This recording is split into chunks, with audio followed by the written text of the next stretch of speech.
महाराष्ट्र में कोरोना ने हाल बुरा कर दिया है। ब्रेक द चेन मुहिम के ऐलान के पहले ही राज्य बोर्ड की परीक्षाएं टाल दी गई हैं।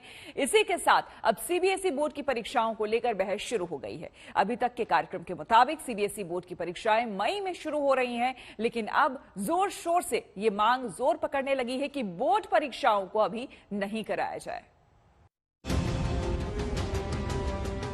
कोरोना की दूसरी लहर से जब देश भर में हाहाकार मचा है, तो क्या सीबीएसई के बोर्ड एग्जाम कराए जाने चाहिए?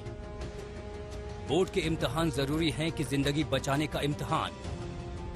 सीबीएसई ने अभी मई में परीक्षाएं कराने के अपने शेड्यूल में किसी तरह के बदलाव का ऐलान तो नहीं किया है, लेकिन अब धीरे धीरे ये मांग जोर पकड़ने लगी है कि एग्जाम इन हालातों में नहीं कराए जाने चाहिए।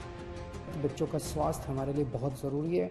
मेरी हाथ जोड़ के केंद्र सरकार से अपील है कि सीबीएसई के एग्ज़ाम्स को कैंसिल किया जाए और इसके एवज में कोई और तरीके निकाले जा सकते हैं, या तो ऑनलाइन का कोई तरीका या इंटरनल असेसमेंट करके उसके बेसिस के ऊपर इस बार बच्चों को पास किया जा सकता है, लेकिन सीबीएसई के एग्ज़ाम कैंसिल करने बहुत ज़रूरी हैं।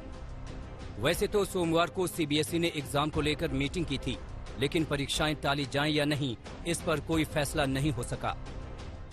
उधर जब महाराष्ट्र, उत्तर प्रदेश, छत्तीसगढ़ और पंजाब के एजुकेशन बोर्ड ने परीक्षाओं को टाल दिया है, तो सीबीएसई के सामने दबाव को इनकार नहीं किया जा सकता। खुद छात्रों के सामने भी अजीब संकट है। पढ़ाई के दबाव के साथ साथ कोरोना काल में परीक्षा के लिए खुद को कैसे तैयार करें, ये सवाल उनके लिए बड़ा हो गया है। मेरा प्रश्न है सरकार से कि एक तरफ सरकार नाइट कर्फ्यू और लॉकडाउन लगाकर कोरोना के रोकथाम के इंतजाम करती है और दूसरी तरफ वो परीक्षा लेती है। क्या इससे भीड़ भाड़ नहीं होगा? कौन रिस्पॉन्सिबिलिटी लेगा? अगर हम कोरोना संक्रमित होते हैं तो इसकी रिस्पॉन्सिबिलिटी कौन लेगा? बच्चों में संक्रमण बहुत पाया जा रहा है नए स्ट्रेन की वजह से। तो अगर कोई दुर्भाग्यवश कोई बच्चा 3 या 4 दिन पहले बोर्ड एग्जाम से अगर संक्रमित हो जाता है तो उसके साथ क्या किया जाएगा? उसका तो पूरा साल बर्बाद हो जाएगा sir. National centre for disease control के आंकड़ों के मुताबिक कोरोना पीड़ित होने वालों में 11 साल से 20 साल के करीब 10% लोग हैं। यानी छात्रों के बीच कोरोना होने की आशंका को नजरअंदाज भी नहीं किया जा सकता। पिछले साल युवाओं में कोरोना की कोई चर्चा नहीं थी। इसके बावजूद सीबीएसई बोर्ड की परीक्षाएं लॉकडाउन के बाद नहीं कराई जा सकी थी। 2020 में सुप्रीम कोर्ट की दखल के बाद लॉकडाउन से पहले हुई परीक्षाओं के आधार पर नतीजे घोषित किए गए थे।